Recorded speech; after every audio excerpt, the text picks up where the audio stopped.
G&T show is intended for mature audiences. Parental discussion is advised. Live long and prosper, bitches. Star Trek: The Final Frontier.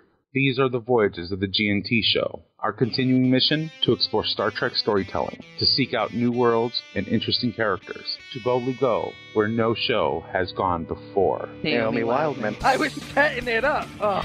Welcome to the G&T show, where obviously we have no script. Yeah, let's just get this puppy started. As always, the beautiful, the lovely, the high-booted, short-skirted, big-breasted Terry Lynn. That would be me. Admiral Shaw. She's badass. It's Ceridium. Good morning. It's Sunday on the G&T show. You know the worst part of this morning? It's not the getting up early. It's the fact they're making me wear clothes to do the show. It's time for Coffee Clutch. Strap on your helmets, boys and girls. It's gonna get rough. Oh, it's gonna be one of those mornings. Let me put on my seatbelt, my helmet with the little blinky light on top. For safety. When we decided we were going to do the G&T show, one of the things we said was no standards. G&T show does not go on the air because we're ready. It goes on the air because it's 9 o'clock on Sunday morning. Mike could have snapped by then and killed us both. Pain sticks for Mike, evidently. We have our production meetings on the air. Well, it's the best way to get you to adhere to things. Yeah, you've now set an expectation. That's the thing about the G&T show is we set no expectations. I need more coffee. Wow, I'm trying to figure out whether or not I want to do general news or Star Trek news, and I figured This is Terry having a series of small strokes, actually. Well, it doesn't take long for this show to deteriorate, does it? straight the fuck downhill. I don't always podcast, but when I do, I G&T. Spock! Don't grieve, Admiral. It is logical.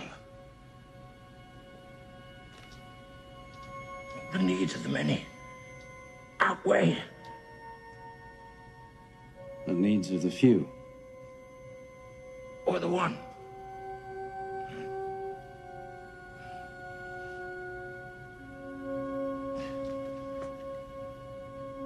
I never took the Kobayashi Maru test. Until now. What do you think of my solution? Spock.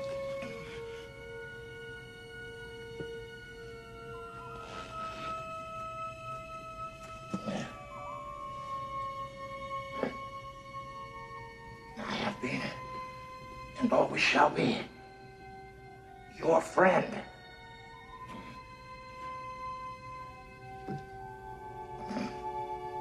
Live long and prosper.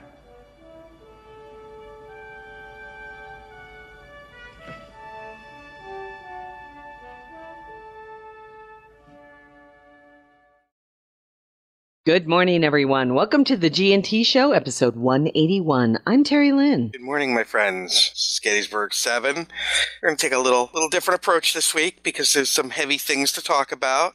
And there she is to my left, your right, wearing her black morning dress. It's Terry Lynn. It is true. And there he is on my right to your left, in his booth, but decked out in his full regalia, morning regalia, Ceridium. Kabla. I have like multiple. How many ribbons are you supposed to, have tied around when you're in mourning?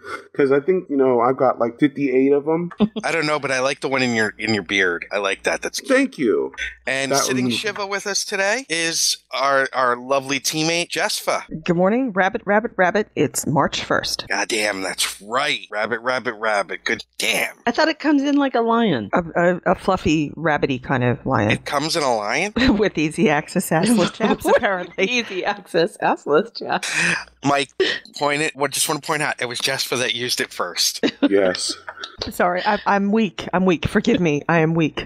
You know what? You're so easy to just follow the crowd. And for those who are just now tuning in and wondering where the hell it's going on, what the hell's going on, that was something from our pre-show. So all the more reason to tune in early. Awesome. Mike pulls out the marketing play right there. That's just awesome. Perfect. And remember, the pre-show is free, not like the pay-per-view weekly that we have. Exactly. The pay-per-view weekly. Do you know how much we would make, Nick? People would be asking us to pay them. I'm just telling you. They do anyway. We'd lose money. Well, speaking of pay-per-views, it's well documented here on the show, my love of Ronda Rousey. Yes. 14 seconds. Amazing. But, the front row seats for that, it was in the Staples Center in Los Angeles. People were going, oh my God, front row seats cost $3,000. And her fight was there was more than just that one there. It was like, 5, 6? I'm trying to remember. So why? I don't understand. People are fucking idiots. Yeah, well, we've known that. I mean, they're getting worse. As I sound while I sound intelligent, no. I think so. I think people are tools. Yeah, tools. You've understood my points of view about the stupidity of people, of which I'm going to talk a little bit about today, because we might as well just start the show off with a bang, right? Are we going to do it?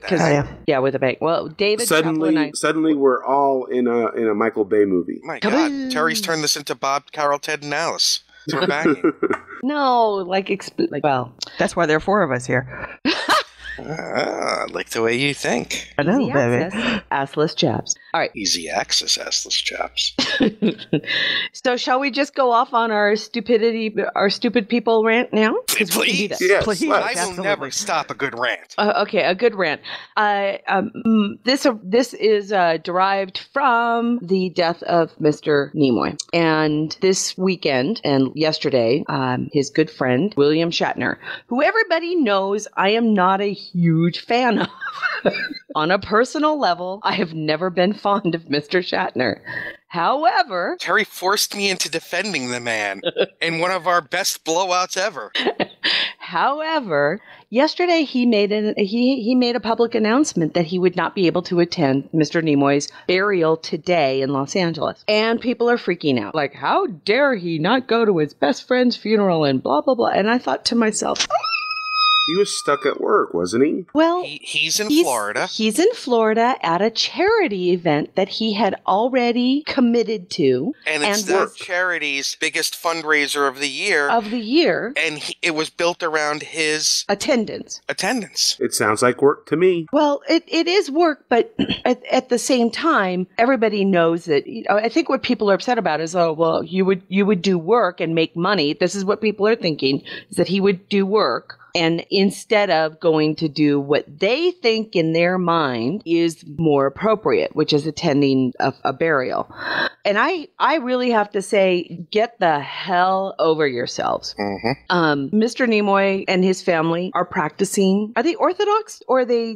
Well, he was all raised heads Orthodox. turned to Jespa. He was raised Orthodox. Well, I wasn't sure because I wasn't sure if he was Reformed or not. Either way, he practices a form of Judaism. The family practices a form of Judaism that had it not been the Sabbath yesterday, he would have been buried. Actually, that's all of us. Okay, no matter sure how reformed you are. Okay. See, I'm learning something new. See, this is educational. This is why we have a member of the tribe with us. That's me. And so he would have been buried yesterday. So even if he had been able to, if it had just been a personal thing and he'd been able to turn around, it wasn't likely that Shatner would have made it back in time anyway. And since he was already there and committed to attending this charity event, I happen to think that Nimoy would have been kind of bent out of shape. Yeah. If Shatner had attended the burial as opposed to performing the charity work that is far more useful than Shatner turning around, wasting a bunch of time and money, and hurting a bunch of people at the same time. I don't think Nimoy would have preferred that. Do you? The show must go on. I'm really kind of perturbed by Shatner's it. wife and I think his daughter are going to be there today. So It's not like there's no William Shatner representation there. And I am 100% sure Nimoy's family totally understands, because I agree. The position that people are saying, well, he should have just gone. First of all, there were no flights. Yeah, that's the other thing. There was no way. There was somebody who actually said, "Well, you can charter a flight." I thought, really? For crying out loud. Yeah. And then the other thing is that, because I was reading about this, the organizers of he was the reason, aside from the fundraising event itself, but he was the reason people were going. And I'm sorry, I guess I'm going to look at it from my point of view. If I was down there and I was going to this fundraiser and he pulled out less than 24 hours before the fundraiser to go to the funeral, I would probably be pretty upset, because I've now paid money to go be in the room with him. I mean, and the people that are saying, well, he should have done this, are the same people that bitch when somebody pulls out of the convention 3 months before the convention. See, and David Chappell pops into the chat room. There he goes. and uses the Torah to explain about why life always takes precedence over death. I love that. The funeral should take place as soon as possible following death, which would be today, and he's being buried today. And I love that. I think, and here's my question, and it's more of a kind of a, it's not the same way in many other faiths, especially Christian-based faiths. It's not the same way. That life doesn't take precedence over death. Everything else kind of is backwards in that, and you're always in Muslim, the Muslim stuff I've seen, they're like the Jewish, they get it done. Right. And in Christian, it's the other way around, man. They're gonna, I can't tell you how many 3 and 4 and 5 day wakes I've attended. And they go on. And the Irish ones are fun, man. I was going to say, the Irish ones, though. I know, but I've been, my family's half Irish, and half Polish on that side of the family. But and then let me there's tell the Italian side I can tell you about. Yeah, but take me with you. Exactly. It's far different. It is far, far different. And I think that's what we're running into here, is that there are people who were raised to believe that you get to that funeral no matter what, right? Well, and people are acting like it's a vain thing that Shatner's doing, and it's not. Shatner is Agreed. He's damned if he did, damned if he didn't on this one. I agree.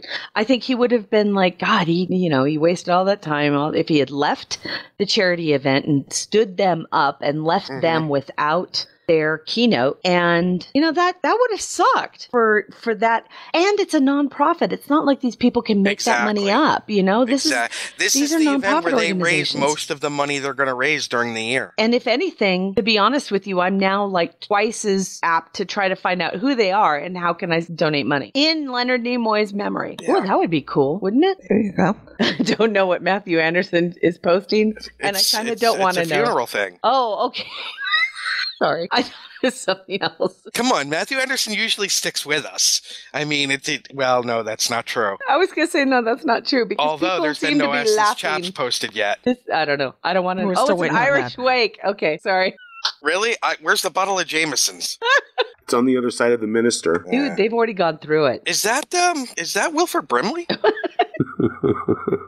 Oh, well.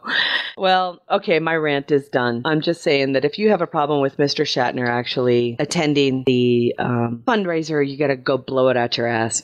Only Leonard Nimoy could make Terry say something good about William Shatner. Through your assless chaps. Come to his defense. That was the power of the man. Well, now let's talk about the power of the man. Hell yeah. All right.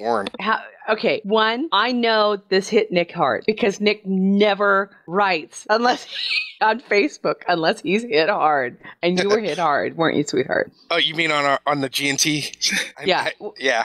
No. You wrote a little something. Yeah, a little something. And I still remember when we saw him at the keep moving. Just keep talking. I still remember remember when we saw him at the convention? Yeah. And the silence in the room as he spoke, and the 5,000 or 10,000 eyes on one man, just rapt attention. And then do you remember the physical feeling of the applause when he finished? Yes. Yeah, I do. I remember that very, very much. I remember crying knowing that this would be the last time we would see him at a con. He had made one more con appearance after Las Vegas. I think it was Chicago. And, he's done a couple of cons since then, from via Skype, which was awesome, including Farpoint. Yeah, last year. I loved the fact that he really was. He was so connected with the fans. Yeah, and appreciative and loving and wonderful, wise. I mean, he was more like, I don't know about that. I'm wondering whether or not, somebody said that the sign of a true artist is somebody who not only creates a character, but lets that character affect himself as well. And there's no doubt that Nimoy, over time, had been more and more affected by Spock's own wisdom. Do you not agree? Oh, I do. I mean, he got wiser and wiser and wiser and just more fun to listen to and to hear about. And the fact is, I actually remember, a lot of women had a lot of young girls, of course, had crushes on Spock because, I don't know why, because he's cute. I actually developed my crush on Nimoy when he was in Mission Impossible because he was... Yeah. Thank you, Jespa. Sideburns. Ooh. It was the total sideburns. It was the total sideburns. It really, really was. So I loved Nimoy, and maybe it's because I didn't even realize they were the same person. I was so young. I don't know, but I just thought that his character in Mission Impossible was just it was the dark hair, the dark eyebrows. He was tall and he was smart, and he changed costumes all the time, so that kept things interesting. I just yes. The first thing, when people said, it was funny because I was in a meeting. There was a lot going on at work this week. A lot. And I came out of a meeting and there was like 5. I looked at my phone because I didn't have it in the meeting, and there was like 5 private messages, then 6, then 7, then 8 on my phone, not on Facebook or anything, but texts that people had sent me. And I'm watching it go ding, ding, ding. So I figured somebody was sending me something, just like a long thing. Somebody was having a bad day. Oh God, is Janice having a bad day at work? What's going on? Right. And it was all people going, did you see the news? Did you see the news? Did you see the news? And I was like, oh dear. And what my first thought of Nimoy was? The voice. Yeah. The man had such an amazing voice. I want to do an In Search of marathon just for the voice. That would be, he did have a great voice, and which we in Star Trek Online, we get to listen to anytime we want, which is pretty freaking cool. For those who don't play Star Trek Online, as you, that'll change soon. I wonder how that's going to work with the sector block change, but as you entered new sectors, you got to listen to Spock talk about the story and where it was going. And well, the sector blocks are still there, from what I understand. All the DOS missions and stuff, everything's going to still be attached to the block. The block is just going to now be open. So, or space is going to be open. So I would figure that it would still be there. I don't think they would drop that. So here's the thing. We were talking, and it really does kind of segue into what Nick was beefing about with the advent of stupid people. With the advent of stupidity and probably the rise of anti-science of feelings, Spock really was, and Star Trek really was a show that really did inspire, especially because of the time. Right? Star Trek comes out just a few years before we make it to the moon. But right when the Gemini, or as the Houstons would call it, the Gemini, program. So we were actually shooting men into space, which was a big, big thing. And I know that people don't think of it that way now. Do you think it's the apathy that is set in, that people are no longer inspired the way that they were and the way that Spock inspired them in the 60s and 70s? Where did the apathy come from? Because that takes an attention span of longer than 6 minutes. The attention span is being challenged today we have become in the chat room. a internet attention span. In some ways, look, social media is one of the greatest things that's ever happened. I mean, we're all here with this show because of social media. Social media is one of the exact worst things that's ever happened because it has allowed, it has created an instant. People thought back in 40, 50 years ago, instant gratification was the thing. It is a pure lifestyle now.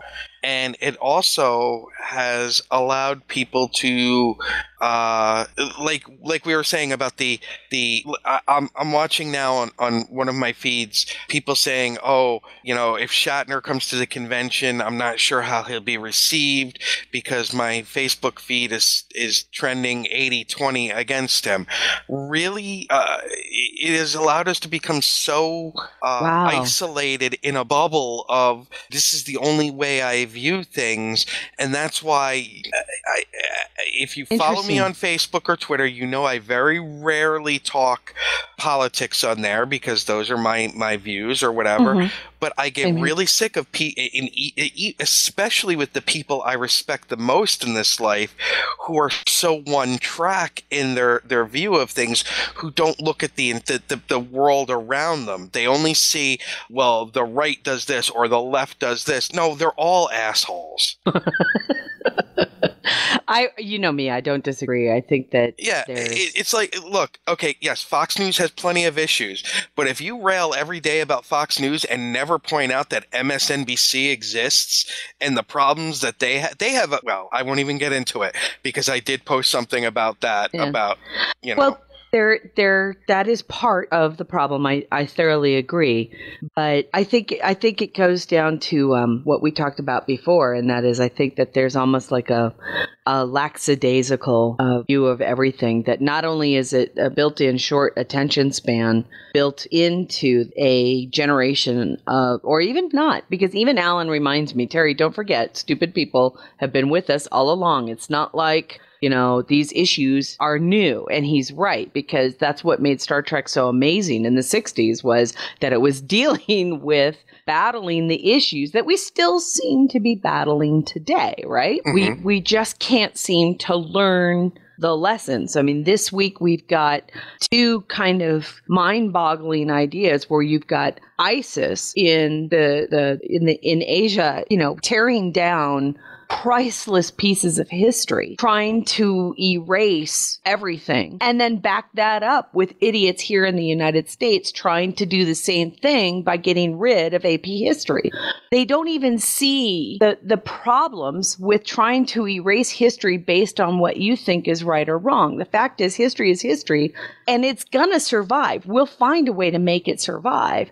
We always do. I mean, they even tried to burned Alexandria, and we still found a way to get to the fucking moon. So it frustrates me because everything that kind of arose out of the idea and the optimism of the 60s and Star Trek and its views of how we really, if we just tried a little bit, we really could find middle ground without having to tear down the other side, which is why I loved when I very first saw, oh my God, what was the first episode where we saw the IDIC symbol? Was it about, Is There a Truth, No Beauty? Thank you.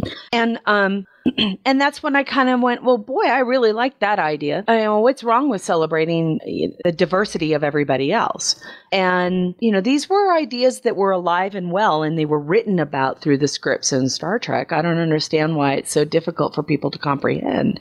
And yet here we are. We're still beefing about it, like you said, Nick, in Facebook and social media of all kind of coming around going, well, I think that, we're so polarized. Well, why are we so polarized? We don't need to be. Things work better when we're not. When we sit down and say, you know what, I understand where you're coming from. Here's where I'm at. Where's the middle ground? Nobody wants to find the middle ground anymore. It's I'm right, you're wrong. I'm right, you're wrong. I'm right. No, you're wrong. I think, you know what word I would love to get rid of from the English language lately? What is it?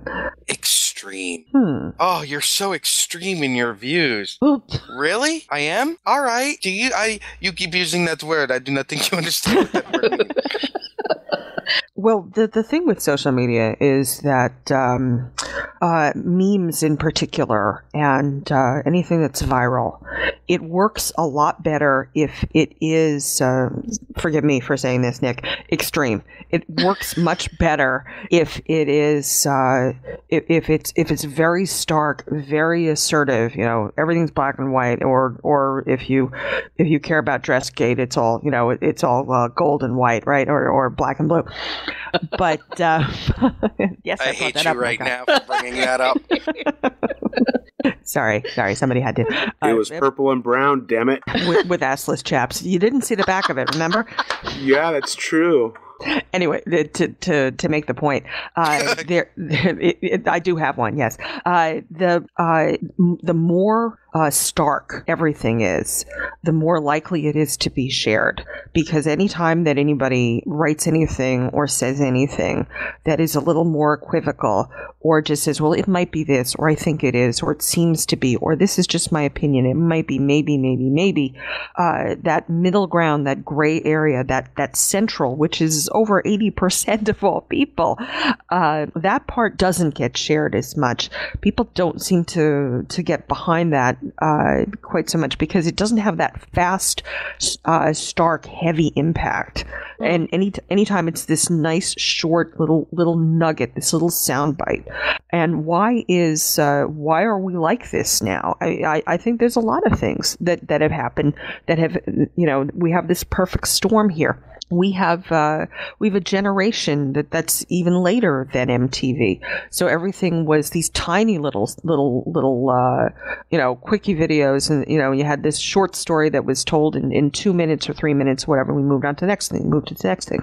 Short attention span theater on Comedy Central, and hell, go back to Watergate, to the mistrust of big government, of any sort. Look at any advertisement these days for this drug and that drug, where the list of side effects is longer than your arm, and people stop trusting pharmacological companies, and part of that, I think, is where the anti-vax movement starts to come from. We feel that authority is crumbling. Authority doesn't seem to matter as much to us, so we well it up from the bottom as opposed to it coming down from the top.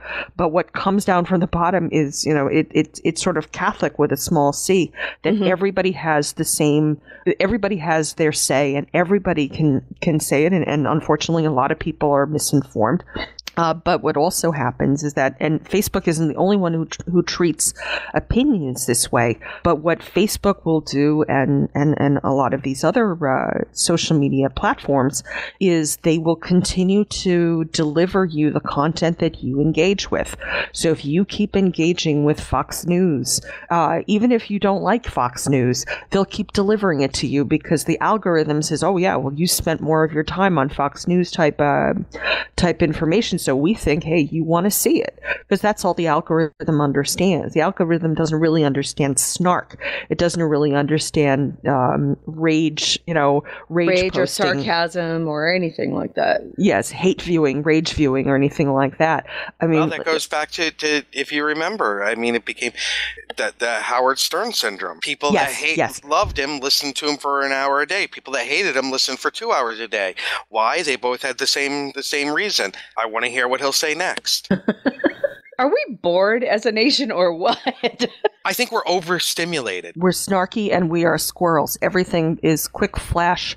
We're Jack Russell Terriers. All hail the Tribble Squirrel. All hail the Tribble Squirrel. All hail. Which our show is pretty much known for being. I know, and I think we all took our Adderall this morning because we're staying pretty much on point. I don't think Mike knows what to do. That's what's in the coffee today, the Adderall. And someone just revealed my secret. Oh, what's your secret? There's Adderall in the coffee. There's Adderall in that nebula. My God, there's a plot. Bunny, I have to write that. there's some listeners who may not know. Jespa is our social media director, and we all thank hail her. Jespa. All hail Thank Jespa. you. I love you. All hail.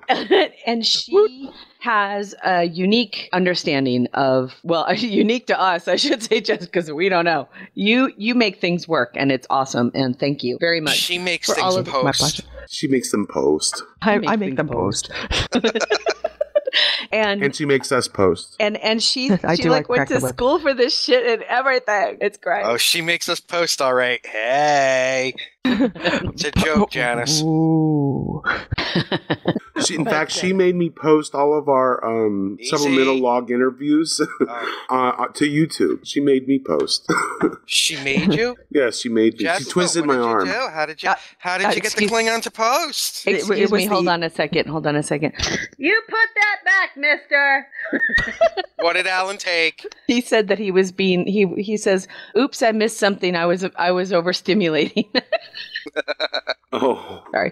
I only got him to work because of the easy access assless chaps. That's right. Oh, all right. So there you go. There's a website that'll keep your interest. I wouldn't click on that if I were you. So Mike. Yes. I think you're the youngest of the bunch between the four of us. Oh, most likely. Yeah. And I am next to the last in age. That's rare for me these days. I said, Jespa and I got you both, don't we? Yeah, I will be 53 in September. Okay, so you and I are. So I was going to say 50. you're about to turn 25. Oh. So Jespa and I are old enough to remember first run, definitely. Just by a smidge. Yeah.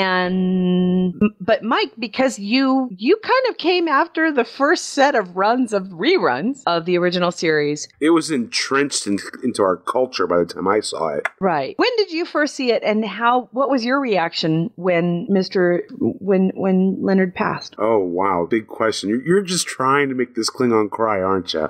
I am, actually. I can say, really, Terry, Mike cries at Hallmark commercials. Well, so do I, so shut up. Shut up. Just shut up. It's because of Kelvin Dillmore.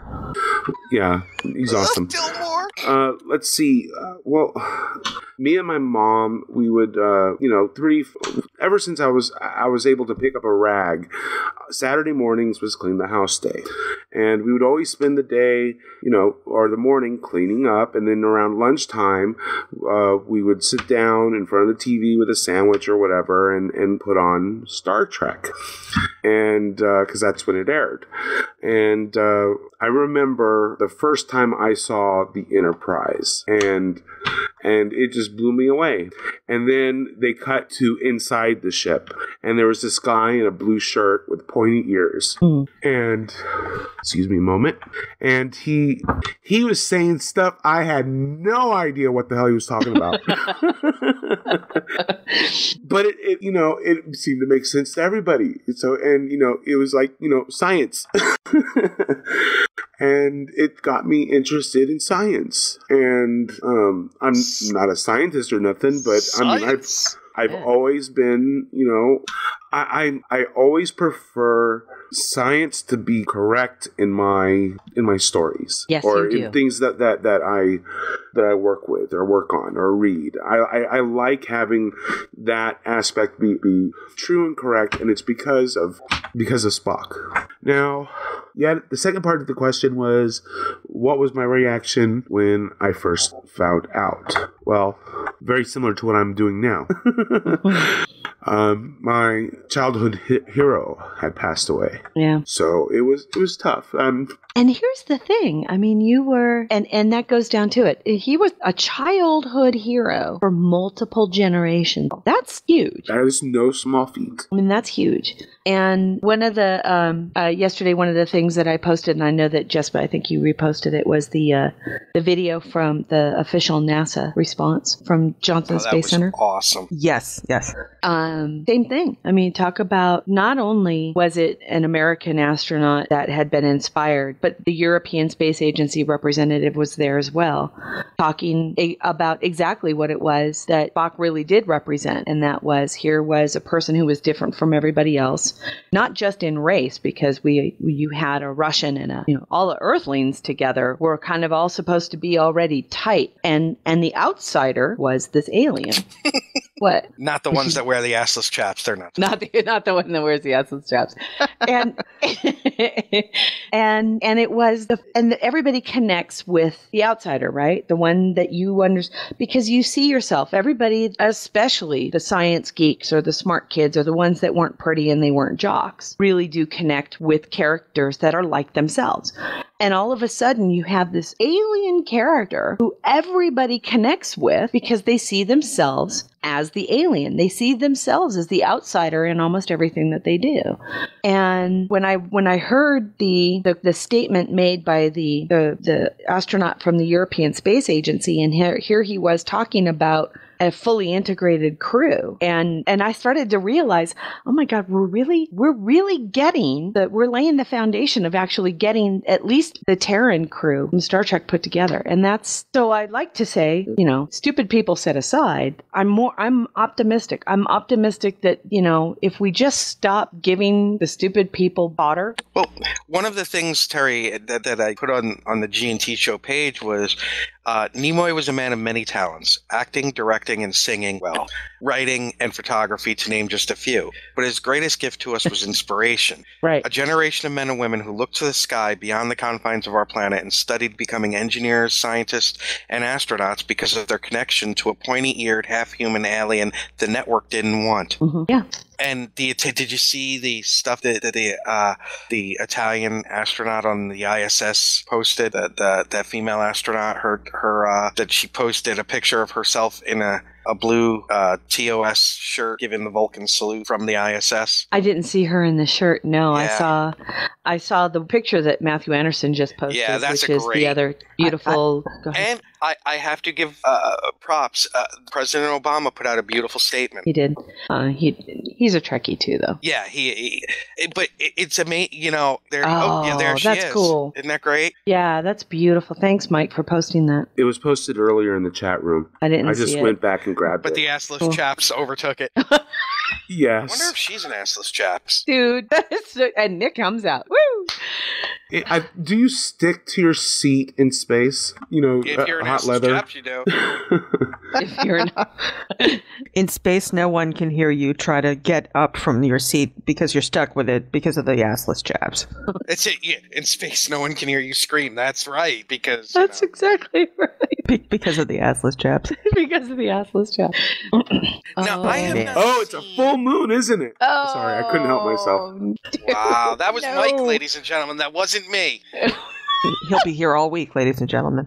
Now, I have not seen, because I've been looking to see reactions, of course, I'll be honest, the first reaction I did look for was to see what Shatner had to say. That was my first, because I knew, that they were like brothers. Mm-hmm. Has Quinto put anything out? Yes. Yes, he And did. JJ's statement was wonderful. It was really nice.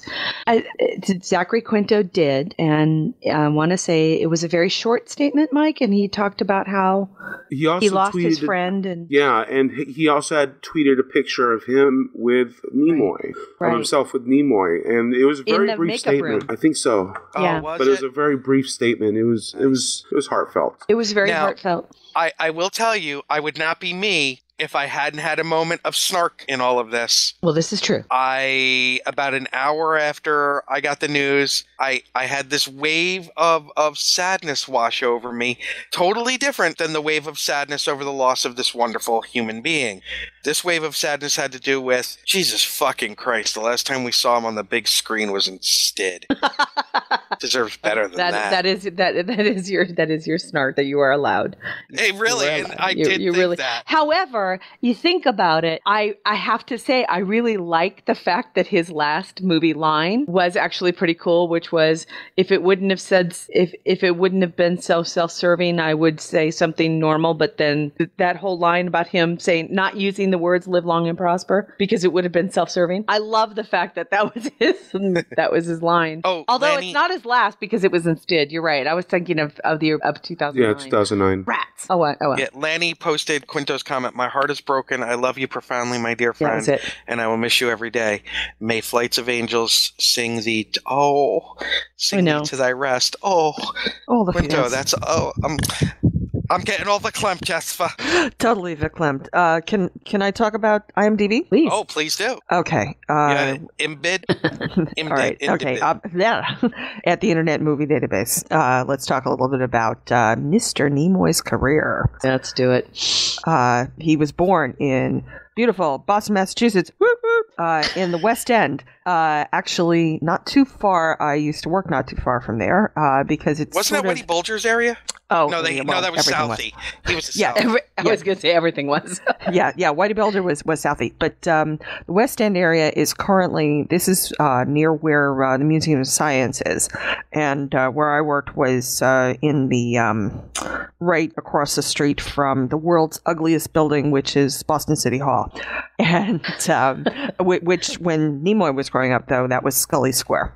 So he was born in 1931, and his debut on screen, let's see if I can get to it. I'm sorry, he was born in 31, and his debut, he had two films in 1951. One was called Queen for Day as Leonard Nimoy, N-E-M-O-Y, and the other one was something called Rhubarb, and he wasn't credited. But his sorry, that just makes me smile. Isn't that awesome? So one of his first bigger roles, and in 2012, he gave the commencement speech at the School of Fine Arts at my alma mater, Boston University, and he talked about a film that he made in 1952 called Zombies of the Stratosphere, where yes, he was a zombie. Love it. He talked about that at the convention and had photos, and he still got the greatest smile talking about that. Yeah, he clearly if he wasn't bitten by the bug by then, he definitely was, after that. He was in Them, which is a 1954 classic black and white film with the giant ants, where he was an army surgeon. Love that movie. Sorry. We get to he was in Steve Canyon TV series. He was in Dragnet. Let's see, he was. Did he do any Playhouse 90s or any of those? Because that was a big, or was he just after that time frame? I think he's just after that time frame. He was in Sea Hunt. Several times, actually. Lloyd Bridges. 8 times in Sea Hunt. And played that's a lot Hunt, of people Hunt. Yes, he played a lot of ethnic types, guys named Ramirez and whatnot. How funny. He's in the Twilight Zone in an episode called Quality of Mercy. Made a bunch of westerns. He was in Wagon Train. He was in Perry Mason. He was in General Hospital in 1963. Shut your nose. He was also in Dr. Kildare. GH happens to be the soap opera of choice for Nick. I'm a Days of Our Lives girl. So, and he played a guy named Bernie, which is my father's name. So I'm very excited. Your father's Bernie? My father's Bernie. My father's a warrior. Bernie the warrior. Nimoy was in The Outer Limits in an episode called I, Robot, actually, and in another one called Production and Decay of Strange Particles.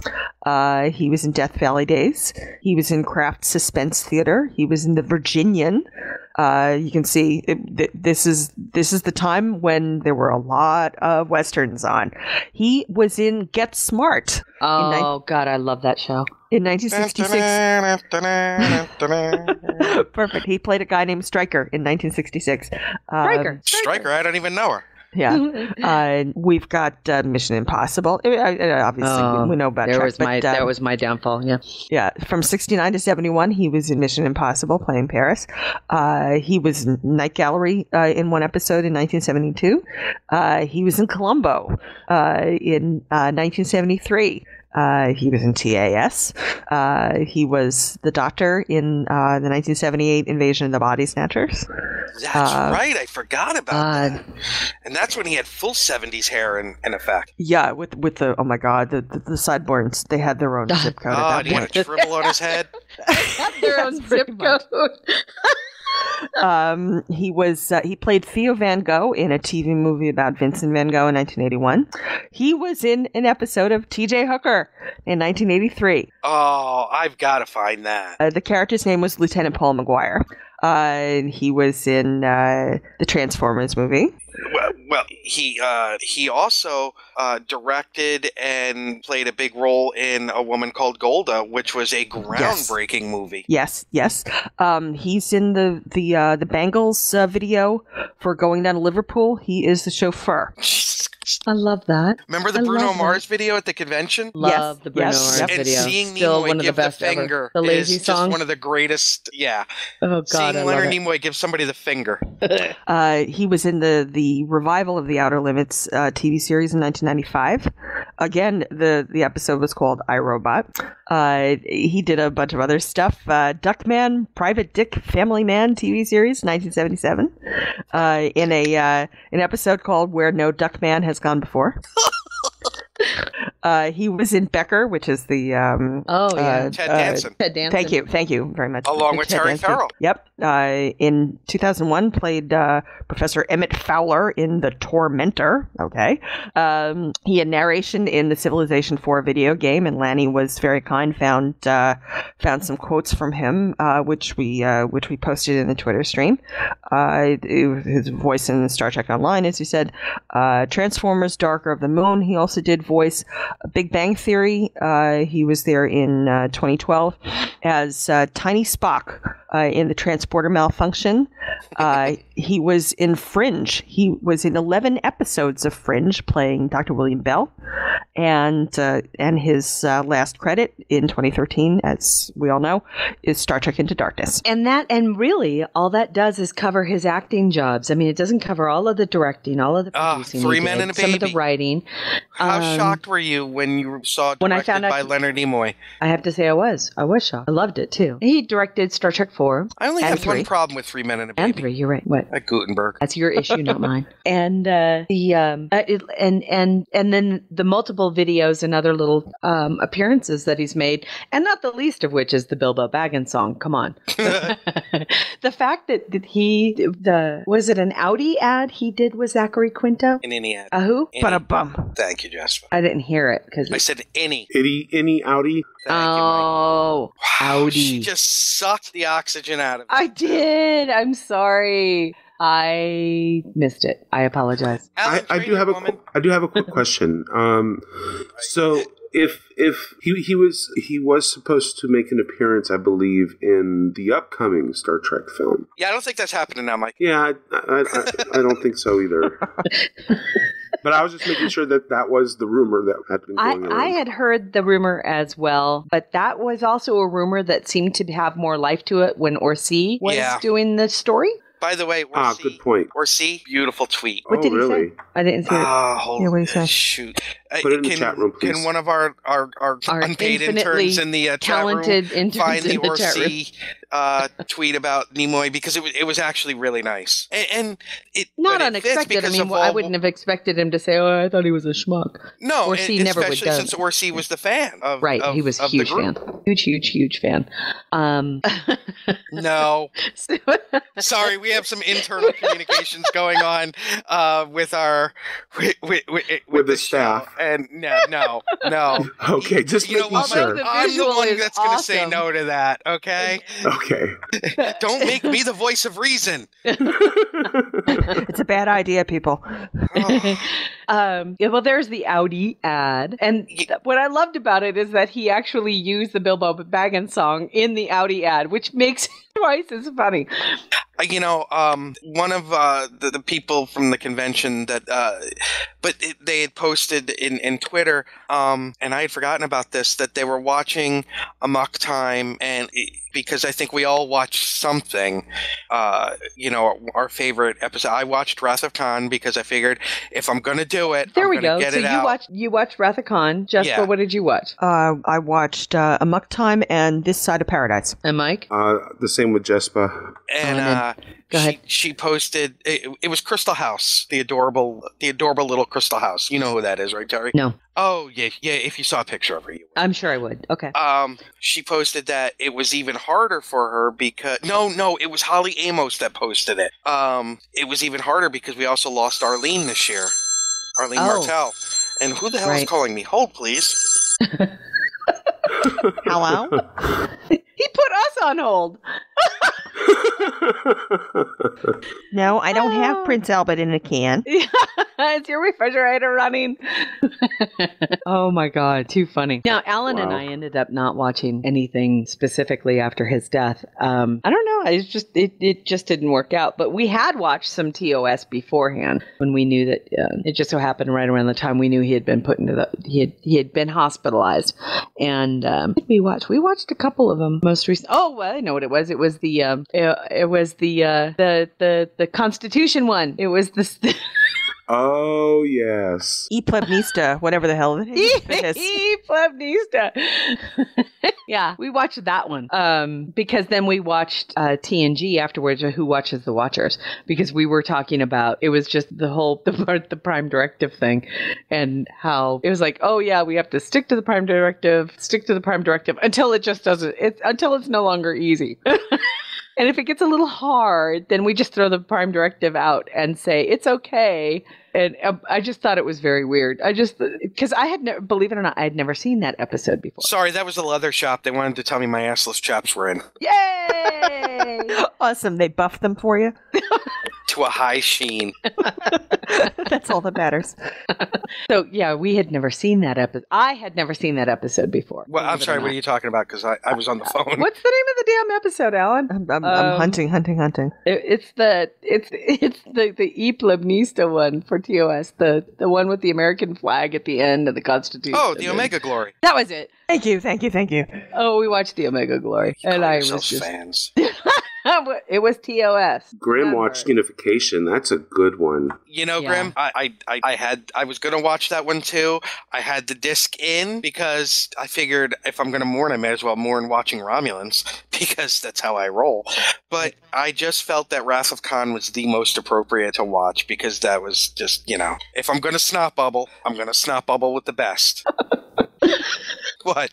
I'd never heard it as a verb before. We're not only educational, we're informative. The more you know. And Katy Perry just somebody flew says by. that now, I'm going to think of Katy Perry. That is just so wrong. Terry, God. No matter what anybody says, I'm going to think of Katy Perry. In assless chaps. In assless Oh, I'll be right back. I'm out. In his punk. I'm out. Kramer, I'm out. Oh, thank you, Matthew Anderson. All chaps are assless. Thank you. So yeah, we did not watch anything specific after Leonard's death, but we had watched some beforehand, and it kind of helped for me when it was posted earlier in the week that he was in the hospital. I kind of steeled myself because I just had that feeling. I think a lot of us did, especially since a couple days after or before we found out that he had passed. I had asked, I think it was Wednesday. I had asked if we had heard anything about him yet, and at the time there wasn't any news other than the fact that he had gone in. Right, and nobody had really confirmed that he had been discharged from the hospital, and then we found out that he had died at home, and it makes a lot of sense because it sounds like he was immediately placed into home hospice, and understandably so. And also, I think he knew it too. I think everybody knew he knew it because his tweet was what it was, right? His tweet was so profound and so Nimoy that I think he planned it. Now, something about him that doesn't get talked about much, but I want to talk about, the man was an amazing photographer. Oh, yeah. Amazing. And Terry, I totally understand why you love that photo of the key. Yeah. I was writing, and Jespa and I, come to find out, we both are inspired by the same object. Not surprising, really, considering... I know a couple of ladies that are inspired by the... Oh, no, not that. Okay, never mind. Yes, but don't you just love him? You just want to smack him upside the head. You just want... Absolutely, and buff him to a high sheen. Buff him to a high sheen. I'm not allowed to be buffed to a high sheen anymore. I was told no more motorboating at conventions. Aww. I know. Poor thing. One of the best things ever about the conventions is every year coming back and having glitter on my head for a week. You're pulling it out of your nostrils. I'm just saying. Well, and that's just from Truck Karen. Yeah, exactly. Love her. Leonard Nimoy was a talented photographer and had been a photographer for decades. It was one of his first and true hobbies. And he became a master, in my opinion, at it and released multiple gallery showings and openings. He had many, many prints that were very famous. Books, he did different projects, I would say. He put up pictures of different and very themed photos projects. And themes. Like one was of motion. Right. And another was, correct me if I'm wrong, Terry, time, where he had, like, it took a photo every minute or 10 minutes or something like that. And it was just set on a timer. So it wasn't like he had somebody posing. It was just the camera went off and caught that moment. Matthew Anderson posted a picture of the book of the Shekinah project that he did, which was the precursor to the full body project that he did. And then after that was Secret Selves. Secret Selves, he kind of touched on fandom in a way in Secret Selves, because he talked, people dressing up and kind of that, what's the song that, The Stranger, the one that Billy Joel did, Billy Joel, to say, yep, we all have a stranger we hide within ourselves. We all have a stranger within ourselves. Leonard Nimoy found a way to photograph that. And that's exactly how I saw it. When I saw Secret Selves, that song, The Stranger, kept playing every time I saw the pictures. And I thought, well, there's something that goes hand in hand. I thought that was pretty cool. The Full Body Project was beautiful because took photographs of large women, getting people to understand, to look past their preconceptions of body image. I think he was probably one of the first revolutionaries to kind of come out and say, you have to get over the body image thing, folks. I mean, and it was when when the Full Body Project started coming out that the whole anti-photoshopping of models really started to take on a new life.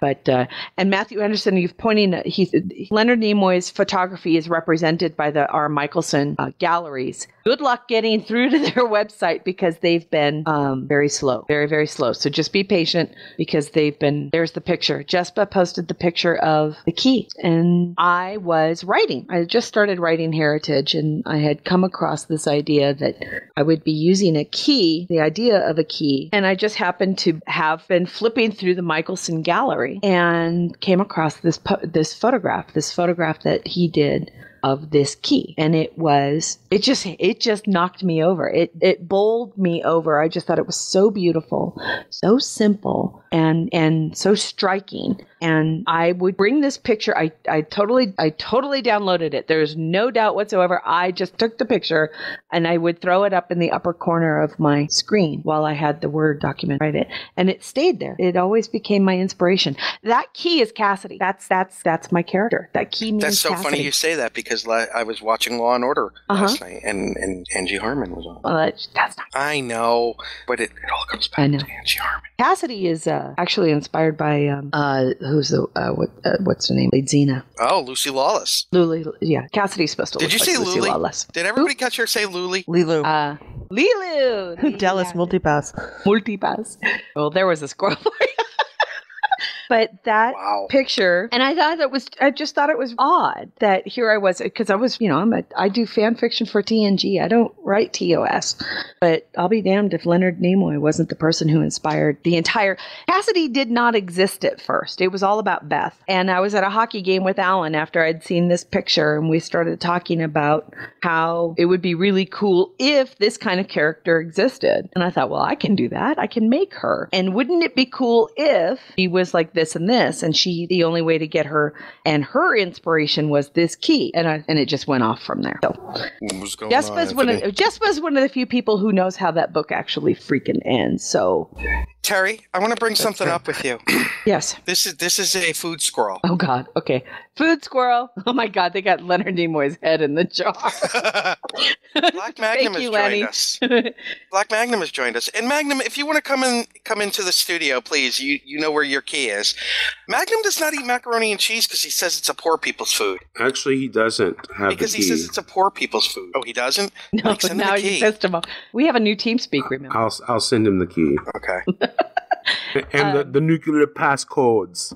Nuclear. He says it's a poor people's food. That is not true. I know he eats macaroni and cheese. No, I was set straight on this yesterday. Wait, then who is He it? even What is texted it me on my phone. Said it's true. He doesn't. See, look, he does not eat it. You eat Spam? I do. Oh, I love Spam. Spam and macaroni and cheese together? Macaroni and cheese and bacon. I had that last night. There's a pub down the street from us called the Turtle Mountain Brewery that makes an amazing bacon Lanny. macaroni and cheese. Lanny with the quote of the day. He just absorbs nutrients from the soil. Perfect. That is perfect. All right, now that was our food squirrel for the day. back to what we were talking about before. I think that what I enjoy most now talking about Mr. Nimoy's legacy, and it really is a legacy. There's not very many actors who get this, right? There's not very many actors who get to make the impressions and wield the power that he kind of did over the fandom and people in general. He really was an influential person, and he was also a multi. He made me call him Tanya. You see Alan's post about his meeting with Leonard? Yes.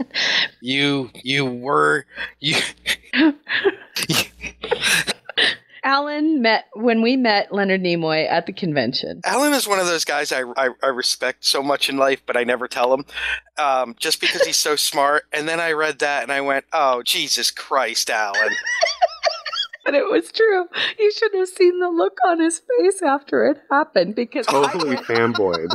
I went first. We met Leonard Nimoy during one of the photo ops at Creation, and Alan told his story on Facebook, and his story was, the fact is, Creation, you've got 2,000-3,000 people who are trying to get the picture, so they need to move people through, and so you're not allowed to talk to the celebrity or, for all intent and purpose, not even make eye contact with them. It's really funny.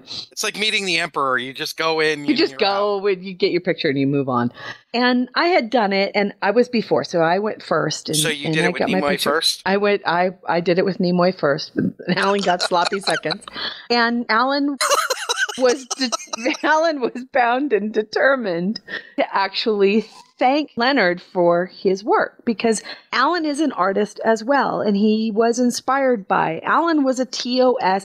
Alan was the first big Star Trek fan. I mean, it wasn't me, it was Alan. Alan, we used to make fun of, remember Name That Tune? I can name that tune in 4 notes, right? Alan could name the episode in the first 50 frames. I mean, that's the way he was.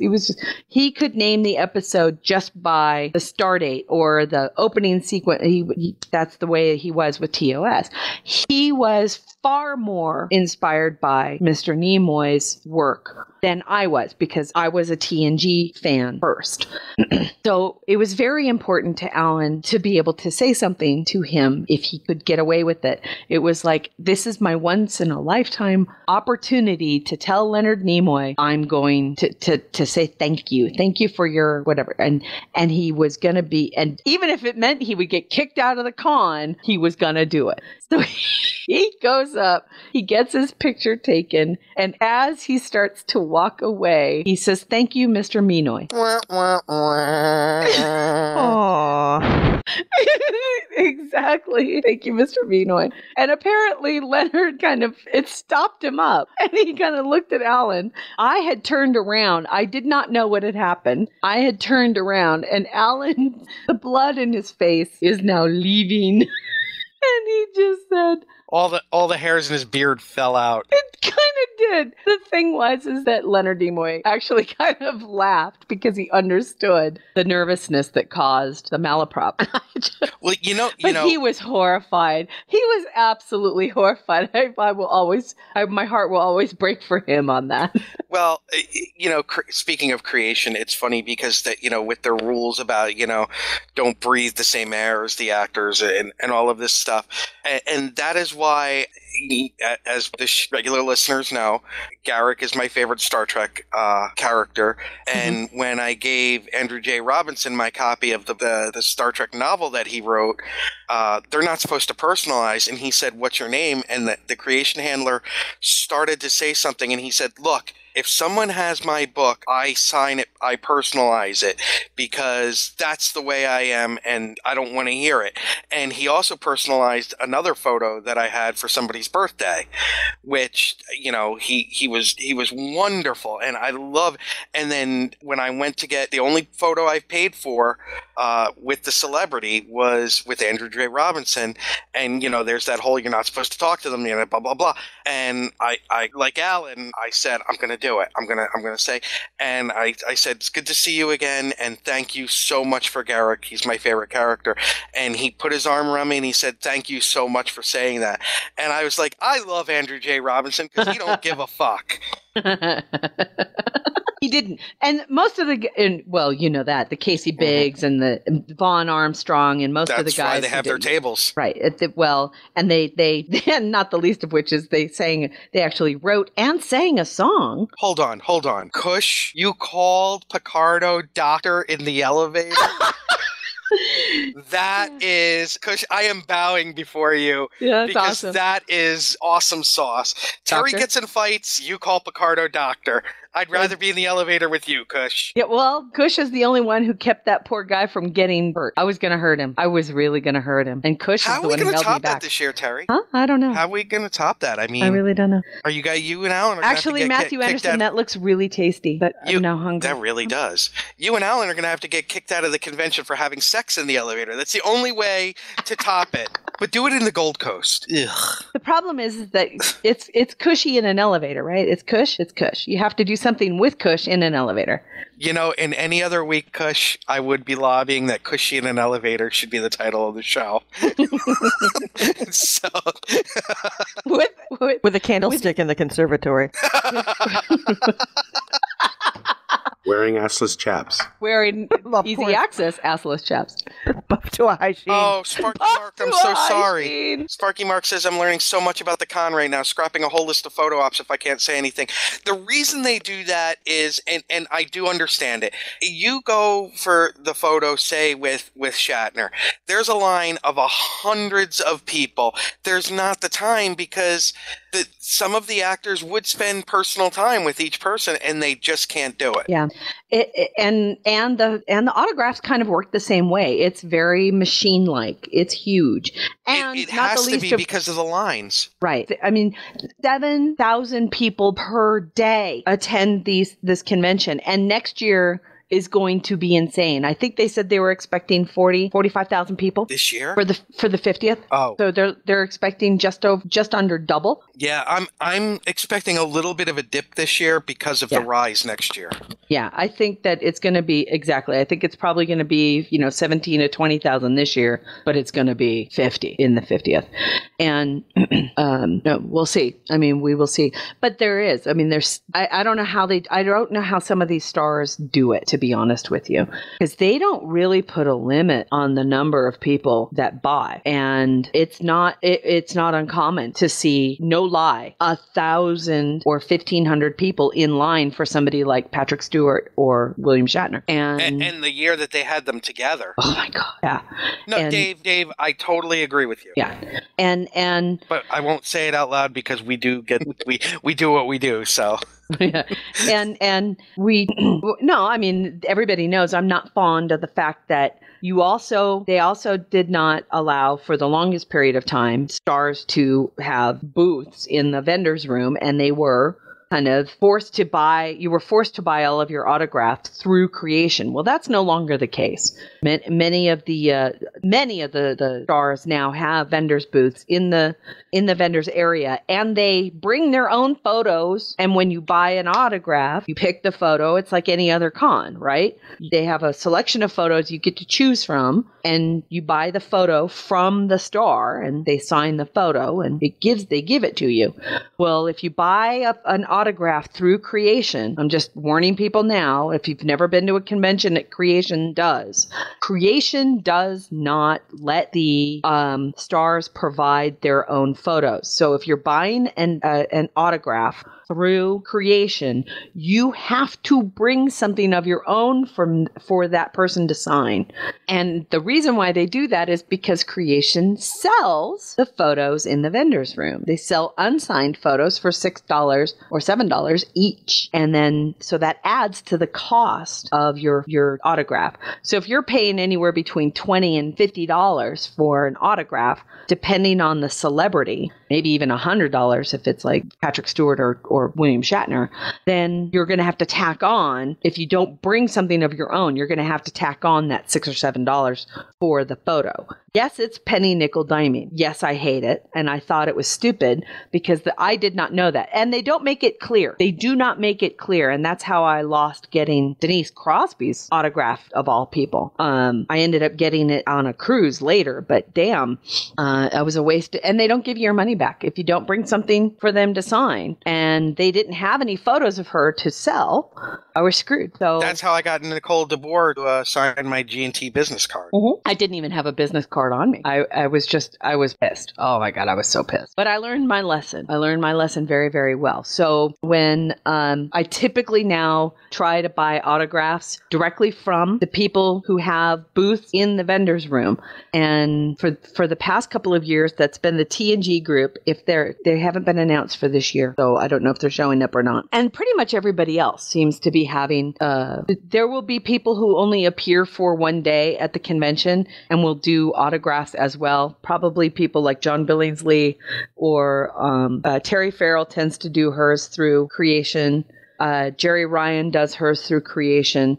So there's quite a few people who really can't devote the time to a weekend in the vendor's room.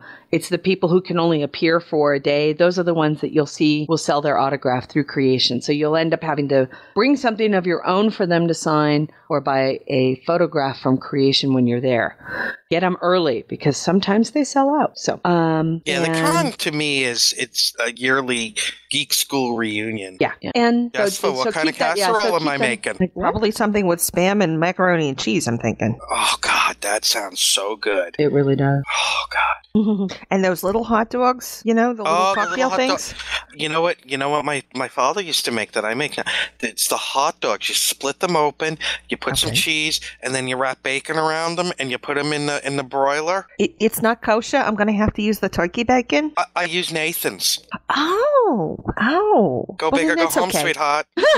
You get absolution for that. Oh, Nathan's is the shit. Nathan's hot dogs are the shit. I'm with you, darling. We have Hebrew Nationals and Farmer John's beef hot dogs. We don't get Nathan's. the Fenway Franks. What are they? Those are Nathan's are the East Coast ones, right? Yes, they're from Coney Island. Okay, they're the ones that people kind of scarf down during the. They're the best. Yeah. She eats Fenway Franks. Well, that's how I keep my my Boston card. Still remember those commercials with Yaz. She knows exactly what I'm talking to. I have no idea. I'm like, whatever. Carl Yastrzemski used to do commercials for Fenway Franks, and Fenway Franks are exactly what they sound like. They're hot dogs named after Fenway Park, Fenway Franks. Oh, okay. So Dodger dogs. Yeah. Okay. Which by the way, being a Giants fan, I have to say, you don't buy hot dogs at AT&T Park. You just don't. If you're going to go buy a hot dog on the West Coast, you go do it at Dodger Stadium because they're great. They're grilled. Nothing tops a hot dog from Yankee Stadium. I don't disagree with you. I've never had one. I don't know. That have been boiling since opening day, and it's late August. Baseball to me means garlic fries and Tully's coffee, and that's not baseball. And sushi. For the love of God, stop it! Stop! Sushi! Shut up! Just stop it! That is not baseball. Oh God! Just Mike, say something profound quickly. Thanks. No pressure, Mike. Yeah, no pressure. Assless chaps for the win. There he is. Terry. Hey, Mike. Rob Zombie and assless chaps. You. See how I brought that around for those that don't listen weekly? Rob Zombie. That was last week, wasn't it? What are you staring at, Casey? What's the matter? Rob Zombie and assless chaps. Casey just woke up. Apparently the Rob Zombie and assless chaps scared him. Look at that. With the square buns. And they're lightly toasted the way they should be. I will say Fenway Franks are really good. They're not Nathan's. They're close to Nathan's, but they're not quite Nathan's. Yeah, it's always the split bun at the top because you can use the extras to make lobster rolls. Yes. Oh, that sounds good. We're very economical here. I'm not going to argue that one. That one I can see. But sushi? Senseo says I'm of the opinion that chili cheese fries go with the baseball game. That's true. And in Baltimore, big thing is Boog's barbecue and also crab cakes. See? It's a local thing, right? No, sushi does not belong at a baseball game. Yeah, it does. No, it doesn't. Actually, when we started, oh God, I'm totally blanking on his name, and he was a very, very expensive Japanese player that the Red Sox acquired. Yeah. I know you know who I'm talking about. Sushi? Yeah, we had sushi, but they still have Cuban sandwiches and whatnot. You know, we just have beer though, so I don't know what to tell you. We just drink our allowance for a Fenway game. Lanny with the "fuck you, space bird." Oh my God, that's awesome. Here's the this is Giants. So we have that's because it's in Tokyo, Magnum. Jesus Christ. The Giants are in San Francisco, and San Francisco is a very Pacific Rim city. It's a very Pacific Rim city. So you've got Japanese, Korean, and Mexican food all together. It's freaking awesome. San Francisco and Rim. I'm just going to hold all jokes. Daisuke Matsuzaka, by the way. Yes. Oh. Yeah, and the next time, all right, just a little baseball squirrel for you all here. Next time you hear a Red Sox fan bitch about the Yankees, remind them they paid $51 million to talk to that player. Not to sign him, to talk to that player. I don't argue with that, and I'm a serious Red Sox fan. That was, oh my God, the people you could feed with that, just unbelievable. I don't want to know. I don't want to. Oh my God. Oh dear there is God. no way. Rob Halford. I'll be darned. You know what? He's got another thing coming. Oh, thank you. He's breaking the law. Oh. He's rocking after midnight. I could go on all day with this. Somebody stop me. You know what's so cute is Matthew Anderson actually went on an internet hunt trying to find a picture of Rob Zombie and Assless Chaps. I know. Thank you, Matthew Anderson. Your efforts are appreciated, and I'm really glad you didn't find one. And somewhere in Leonard Nimoy's going, how did we get to there from talking about my death? Yeah. This is why we have the show on Sundays, because if Matthew Anderson had to do this at work, somebody from HR would undoubtedly be knocking on his door about a week later saying, we noticed something in your search history.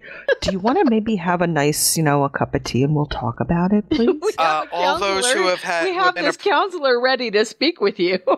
All those who have been approached by their IT person for Googling dolphin rape at work. Oh, I remember you telling me about that story, yeah. Oh, look, we are not going to talk about And that was on an Army computer system in Iraq where I was Googling dolphin rape. And ironically, it had to do with the job. I know. I used to have to look up I was doing voice recognition for a police department. So everything they always talk about is cars, guns, and dogs. Everything's cars, guns, and dogs. And after about a month of this, HR did come over and say, do you want to have a nice little conversation maybe? Too funny. What's with the dyslexia there? T and G. What is that about? Gin and tonic. Just think gin and tonic and I can drop the band hammer. Oh my people. God. Who's that? Thank you, David Chappell. I appreciate that so very much. That is like one of the most heinous pictures of me ever. No, I have the one of you eating, giving me the look. Don't post that, please. I am. Matter of fact, Dave was with you in that photo. Well, he took it. No, in the one that I took of you guys eating Dave last year at the convention. Yeah. Wasn't he there sitting in Kipley and James's spot? Probably. You guys were eating lunch and I took a picture. I like that picture of you that's up there, Terry. No, it's horrible. I don't have makeup on. I look like I'm dead. No, Gross. Please. I have worse pictures of you than that. I know, and I don't want you to post them. Thank you. I'm really, really asking you. Don't post them. I will say this. I'll bet you do, Alan. I'm watching money change hands. It's rather interesting here.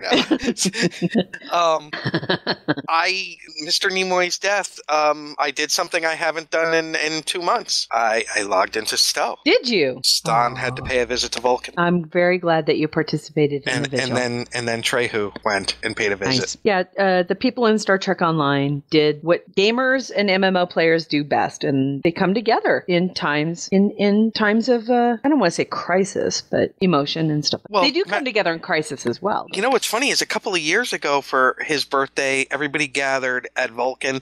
I think that's the only Star Trek actor we've done that for in the game, that people just have gathered for their birthday, and it was Nimoy. Yeah, I think you're right.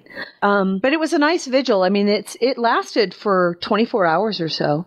And there's still people that go and participate through the weekend. You can still go into Star Trek Online, take your character down to Vulcan, and there's the main fountain at the base of the entrance hill, and people are standing around the fountain and just keeping a quiet vigil, which I think is very appropriate. Did you see that they're putting a memorial in the game for Leonard Nimoy? I did see that, and I'm trusting them. I'm really trusting them not to put a likeness statue in there. I don't know why. It just doesn't sound right. Oh, I don't know. I could see a Spock statue. Would you? Yeah. I just don't want it to be cheesy, you know? I don't think they would do. I do not think they would do. I don't think they would allow themselves to do cheesy. I think it would be kind of cheesy if they did, like, you know, the "Live Long and Prosper" hand gesture. I think that would be more cheesy. No, that would be more cheesy. No, I could see a statue of you know, Ambassador Spock. Yeah, and on Vulcan they have the 50-foot statues anyways. I mean, so it'd be kind of go with the aesthetic for it to be a statue of Spock. Well, Hey, Terry, that photo is not as good as the other one. Which one? The one that's with you with the Klingon. What photo? Look in the chat room, Terry. I am looking in the chat room. I see a photo of Vulcan. Below that, Terry. There's nothing below that. Refresh, Terry. It's like 6 from the bottom or so. Ew! Oh, no, I like that picture. Grimmy has the only photo of Terry and I's first meeting in person, and there it is. Again, not very... God, people. Where's a better picture? Alan, post one of those pictures you have. Where's a better picture of me? Like the one with me and Nimoy. That would be good. No. Yeah, I like that picture. Even though Terry, I don't have makeup on. Terry, look who just walked into the studio. Yeah, where's the grilled cheese sandwiches? Hey. Yeah, baby. Okay, so you'll eat grilled cheese sandwiches, but you won't eat mac and cheese. Yeah, honestly, because if you go to an expensive restaurant, they will serve you a grilled cheese sandwich. You don't see mac and cheese on the menu. Bullshit. Lobster No, I'm mac serious. and cheese. I've had people throughout the United States. I had people throughout the United States go to different restaurants, and they report it back. I cannot find mac and cheese on expensive Then they're lying restaurants. to you, because lobster mac and cheese is in some of the high-end in places. Boston. Yeah, No, big time high end in New England. Yeah, in Boston. But you said throughout the United States. In Maryland, you've got the blue crab mac and cheese with the Old Bay. Oh my God. Yeah. I'm like, well, mac and cheese tends to be pub food. It tends to be pub food. Mm-hmm. But See, there are very high. But there are. We even have green chili bacon mac and cheese here at high-end restaurants here. Mm-hmm. So, but they serve it in such little damn dishes. They don't understand what I'm looking for is a pound of it. Now, mac and cheese, I will say, Magnum, is a comfort food. It is a comfort. See, I find Kush is calling you out. What did he says say? had lobster, bacon, mac and cheese in San Antonio. Okay, well, good for him. But see, it's just like what I say on my show. That's what poor people eat. I'm not poor, so how many high-end restaurants serve grilled cheese? There you go, Terry. Thank you. Much better. I appreciate that. Yeah, it's beautiful. There you go. A grilled mac and cheese sandwich. No, you can't have it both ways, my friend. Grilled cheese. Going back real quick to the memorial in Stowe, I just wanted to point out that Klingons were banned from attending. What? Well, because you guys can't get onto Vulcan. Yep. I thought the war was over. I actually tried to go to Vulcan on my Klingon. I couldn't. Well, that's because the war is over if you're a level 50 or above, right? Yeah. What if you're new to the game? If you're new to the game, the war just started. Not my problem. No, I'm just kidding. I've been through 5 years. They're gonna have to put the memorial in a place where all three factions can get to it. Right. And I loved Mike's idea. Mike, tell him what your idea was. Well, I went to Nimbus and I bought everyone in the bar a drink. That's nice. But what if Kittimer was in game as a social area, that would have been perfect because Klingons, Romulans, Federation, all in one place, right there. Yep, I agree. Kittimer's got to be it. But again, they would have to open it up as a social zone, which they have not. True. They could do it not unlike, well, I don't know how much work they really want to put into it. They just need, what they're trying to do now is if it's coming in on Thursday, that means it's going to be pretty quick artwork. Yeah, and it's going to be on Vulcan. Somebody's busting their ass this weekend is what I'm saying. Don't you think? Yeah. Ugh, oh my God, that looks so good. God damn it, Matthew Anderson. But knowing them as, I know. Okay, just really, Magnum? You're Memorial. Magnum. Memorial. So that's not mac and cheese. Dude. All right. I think Kittimer is a great place, but I don't think that they're going to be able to do that right away. I think that they're going to be putting in a memorial. Where would it be in the current context of Romulus? It could be because both factions, all three factions, well, I should say both factions can go there. From what I'm hearing, it's going to be on Vulcan because that is where Spock is from. But Spock has done so much for all three factions. He is considered to be a hero amongst all of them. I thoroughly agree, and which is why I'm with you, Mike. I think that the memorial needs to be placed in a spot in neutral space where everyone can have access. Right. And I'll be a little... What? Romulans on the Klingon side can't go to Vulcan either. That's because they're traitors. You're just a Hobus. Yeah, they're not going to be Hobus because, let's face it, the Tal Shiar would not tolerate that. Didn't I say Hobus the other day? What? Terry, didn't I say that on You Friday? did. Yeah, I said they should do it on Hobus. I still think the idea sucks. It's like, oh yeah, let's go to the place where he failed to save. That we all can remember. But oh man, that just wouldn't sit right with me. But New Romulus does. The idea that that Datan would do something like that wouldn't surprise me. I would think that he would do that. But I don't know. I think that unless they take the whatever they create and put it in all three hubs, all three main social zones. Stick something on Space Dock, on Kronos, and on New Romulus. I think that's appropriate. I do think they're going to put it on Vulcan though, just because. But it makes the most sense there. But again, you're excluding everyone on the Klingon faction from being able to check it out. By the same token, and I'm not wishing for this in any way, so please don't. I'm just using an example. If Michael Dorn died, it would make the most sense to have an Ambassador Worf thing on Klingon, even though none of my characters could get into it. I think though, there's the problem is that the Federation would definitely do a memorial to Ambassador Worf. They would, especially since that's true. They would. And in this case, I think that the Klingons would definitely do a tribute as well, because he is considered to be responsible for reuniting the Klingons and the Federation, or uniting them to begin with. And, he was that character, and that character is important to all three. He made Klingons understand that peacemakers are not weak. Right. I don't know the logistics of them putting it on every... I don't think it would be hard. But would it be out of place on Kronos? That's my only question. I think not. I think it could be done. Put it in the Hall of Heroes. Yeah. Oh, that'd be cool. Wow. And talk about a big thing, because Klingons making a hero of a non-Klingon, that'd be fucking huge, right? What he did was huge. Right. Oh, I love Mike. I love Mikey. He's so passionate. But yeah, I am with you. I think it needs to be somewhere either on all three or in a neutral zone and bring back Kittimer. But Kittimer would be perfect. Kittimer, again, is not a social zone, so that would require a whole lot more work than I think they're going to be able to do.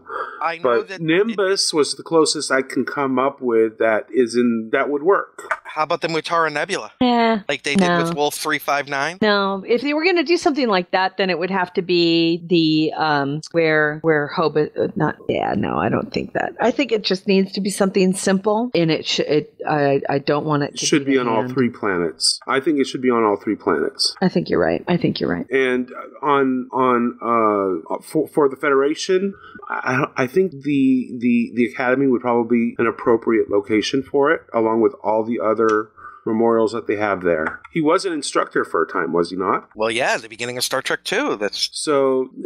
To me, my opinion, I think the Academy would be the Federation Academy would be appropriate for a Spock tribute. Sure, they have all the memorials there anyway. Exactly. I think Earth Space Dock would work as well. Although I think the Academy would be better. Get there, right? Oh, but they can't get to the Starfleet Academy either. They can't get into the Alpha unless without diplomatic clearance, right? You have to be a full bore. Well, ambassador. I'm saying if they go with each faction getting one, the Federation location I think should be the Academy. The Klingons, the Hall of Heroes on Kronos. Not that there really is one, but but I think that would be appropriate. Where on New Romulus do you think would work? Not that Romulus at command. At command, out on that patio. Okay. With a view. I think that would be beautiful. Put something out there because there's nothing out there on that patio now. You walk past the center eagle, the holographic eagle, right, or the holographic bird of prey, and walk past that, and then they have this open area with this balcony that overlooks the ocean. I think out there would be beautiful. But that's just. Oh, Lanny, SETI Alpha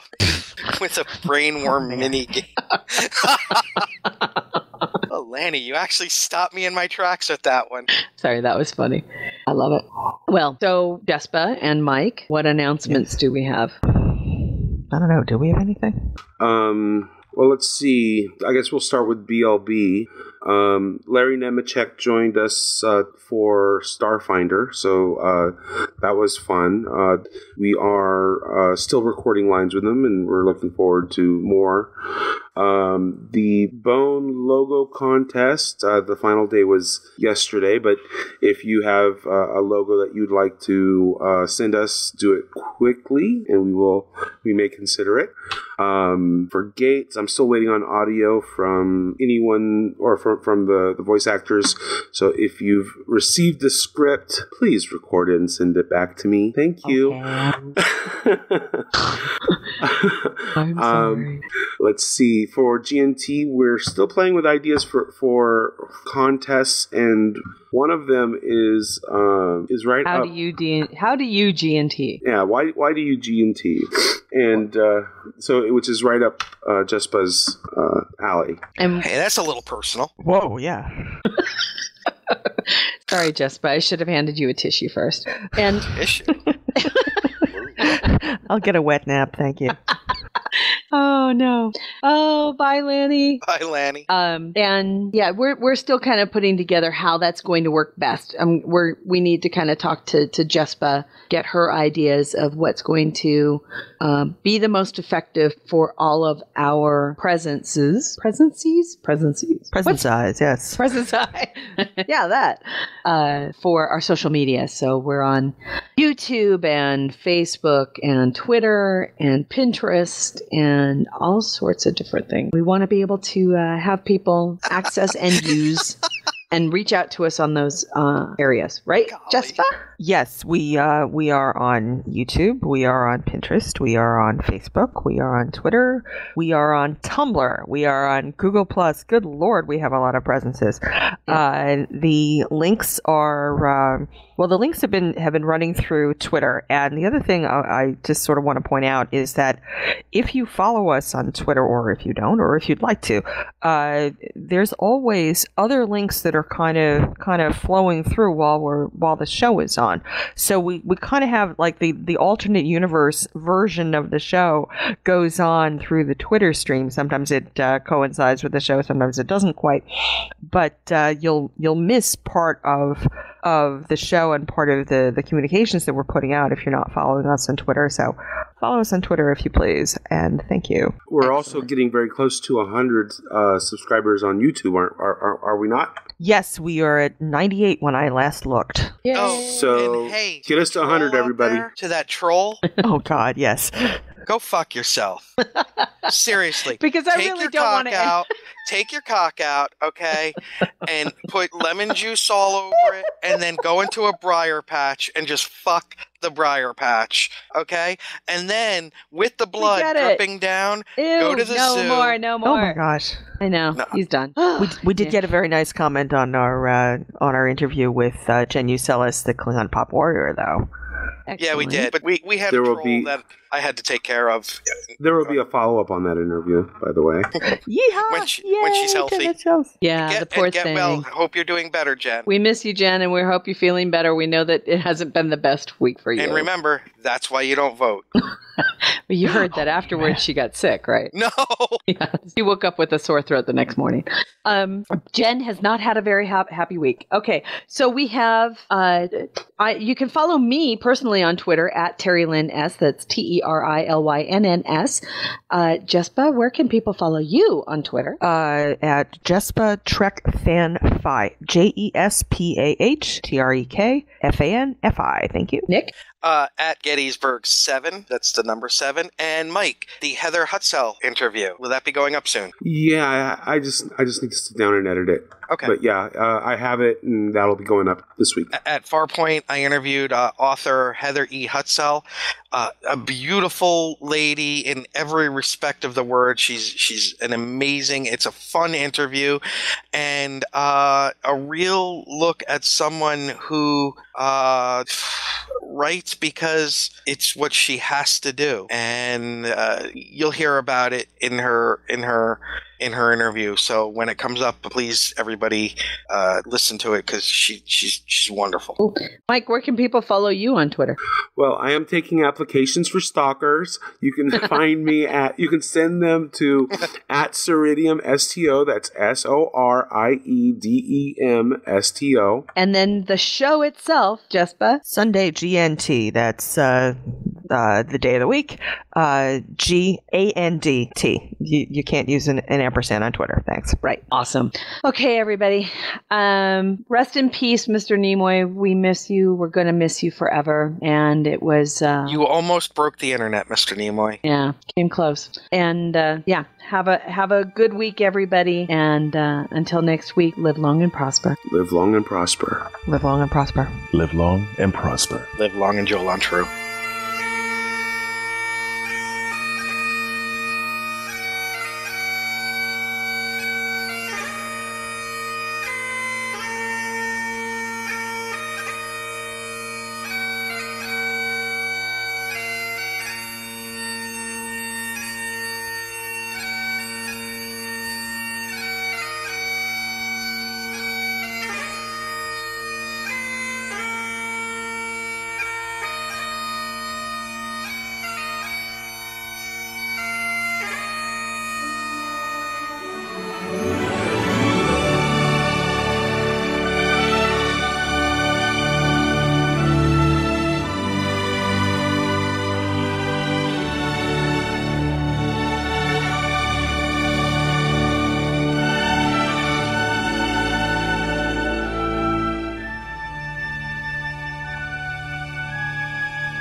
Music for the G&T show is provided by Warp 11, Andrew Allen, Grethor, and 5-Year Mission. This has been a Busy Little Beaver production. Gonna take a 5-year tour. Boldly go where no man's gone before. Gonna travel to the end and make new friends. Move ahead, walk back to 10. Put a mini skirt on my old man. Represent the human race. And we make space a happy place. To boldly go where no man's gone before. I think I sang that line once before, but I'm not too sure. We'll be so happy, can't you see? A zero-G community. Gonna travel to new worlds. Beam on down and meet some green girls. Gonna see what we can see. A fancy-free galaxy. To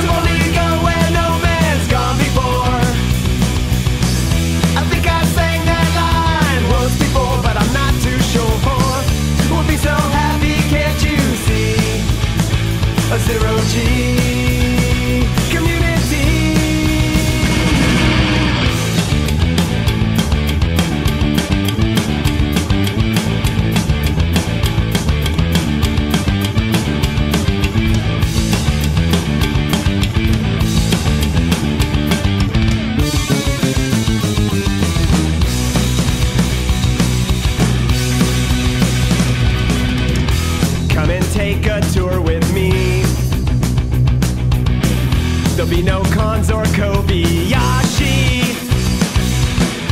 Gonna travel to the end and make new friends with aliens. Double eagle where no man's gone before. Space heavy. I think I sang that line once before, but I'm not too sure. We'll be so happy, can't you see? A zero G.